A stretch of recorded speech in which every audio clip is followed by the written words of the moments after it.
Hi everyone, it's Suzanne with i-crafter, and today we are going to be making a adorable favor box that's going to be perfect for St. Patrick's Day. Now, we will be using the Santa box as well as one element from the Tiny Home 3D die collection. Let me share with you what we're making today. So using the Santa box as my main element, I was able to create this adorable St. Patrick's gnome. So let's go ahead and get started. Okay. So I've already die cut my pieces here, and for the base of my gnome, I am using a dark green cardstock. You will also need to die cut one out of a lighter shade of green and one out of a coordinating pattern paper. So you can definitely have a lot of fun recreating the gnome. Now, again, for these pieces, I am using this part of the Santa box die. Now, with that element from the tiny home, I did die cut 3 hearts out of gold cardstock, and this will recreate our clover. I die cut the beard out of white glitter cardstock, and for his nose, I did die cut out of just a dark craft cardstock. So let's go ahead and start assembling our favor box. The first thing we're going to want to do is die cut right along that score line on this pattern paper. And we're also going to want to cut right along this score line here. That's right along the bottom of the die cut. So with adhesive, I just adhere this down to our favor box. I did want to add a fun detail to his hat. So with that, I am going to be using the Kamiko stencil here, and we're going to create a really fun pattern on his hat. And then we're also going to use a little bit of paint to add some details. I did use some pixie spray to adhere my stencil down. And now I'm going to grab some Distress Oxide and the eye brush and simply just go over the part of the stencil of his hat. Okay, that looks good. And now let's go ahead and just peel it back to reveal our background. And I love how subtle that is. And it's just a simple detail to add to his hat. Now to add more detail to his hat, I'm just going to grab some white paint and the back of a paintbrush. And I'm just going to go ahead and add some white dots right in the center of the flowers,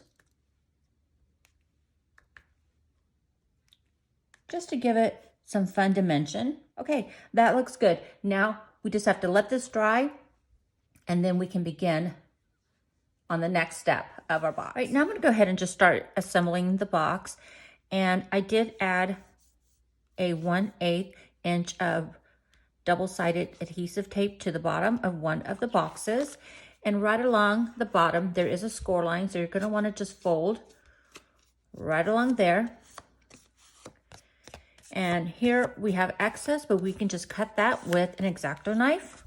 So I'm going to go ahead and do that. And then we're going to do the same thing to the other panel, folding along the score line. And then we can adhere these together.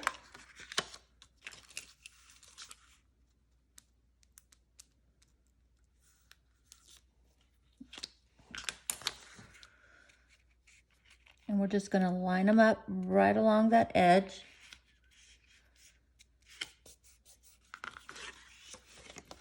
And now we can fold along the score lines on the side of the box.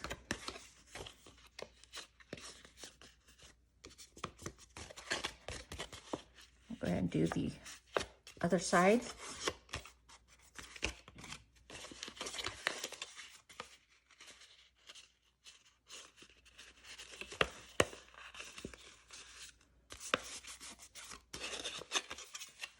And then when you bring them together,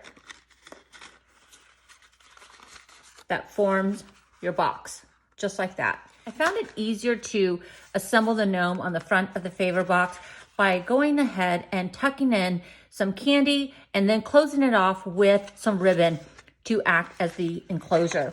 So I'm gonna go ahead and do that. And I just have some gold coins here, or some gold chocolate coins. Okay, so now I'm gonna go ahead and just run my ribbon through the openings. And I just added some painter's tape at the tip of the ribbon just to help me guide it through. And now I'm just gonna go ahead and tie it into a bow.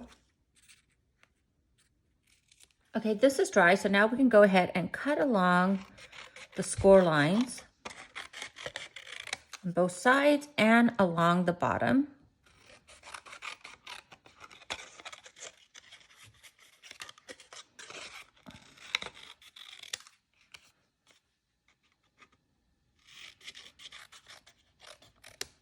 So now what we're going to do is we're going to go ahead and fold this up.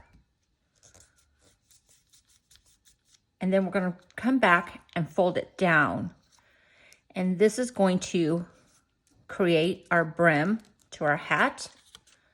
And I went ahead and just put it over the top of the box just to kind of see how it was looking, and it looks good. And now we can go ahead and add our beard. And now we can go ahead and adhere our hat. And I'm going to go ahead and place some hot glue right along here just to make sure that this stays in place. You're also going to want to add some adhesive right underneath this flap. Then we're going to go ahead and just turn it over and cut off our excess. And if you have any excess from the beard, you can also trim that as well. Now let's go ahead and just add the nose right along there. 3 hearts to form a clover, and it's the perfect size for this box here. Now, I do want to add a few details to the rim of his hat. So I'm going to go ahead and grab my white paint again and my paintbrush. Just want to come back in and add a few more dots. Now that we've cut it and we've assembled it onto the box how we want it. And let's go ahead and add one right there. Okay, that looks good. We're gonna give that a chance to dry. So the final detail is just adding the twine to the clover. So with hot glue, I just went ahead and formed a loop there and one along the bottom, and just doing each piece just one at a time. So I'm gonna go ahead and do that, and I'll show you what it looks like. Here's our box. I love all the subtle details. I love the different patterns of green. It just adds a lot of fun contrast to our box. These are really easy to make, and you can have so much fun with his hat. And again, using a simple heart, we create a really fun and bold embellishment to the front of the favor box. I hope that you have fun creating your own gnome favor boxes. And I love that the Santa favor box is so versatile, and we can create some really fun and seasonal favor boxes this year. Thank you so much for watching.